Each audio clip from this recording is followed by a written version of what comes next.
wala tayong upload. So, bakit nga ba? You tell me, bakit nga ba wala tayong upload? Okay, so ngayon, gagamitin natin ay offset.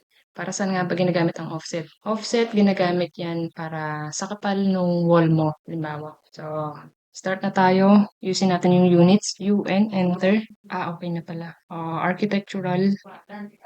Naka-inches tayo. Precision. Lagay mo lang sa isang zero.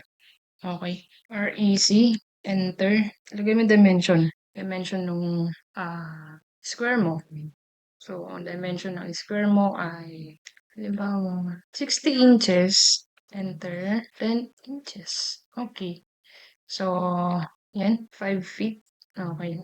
Next. O, enter. Specify offset distance. So, nakalagay, specify offset distance kung gaano kakapal yung gagamitin mong hollow blocks. Halimbawa, meron kang 6 inches. Enter. Nakalagay select object to offset palabas. Yun. So, meron ka ng, yan yung offset mo. So, mamaya ko palang i-upload yung tutorial natin ng floor plan. Yehey! Meron na tayong floor plan. Naglaing yan.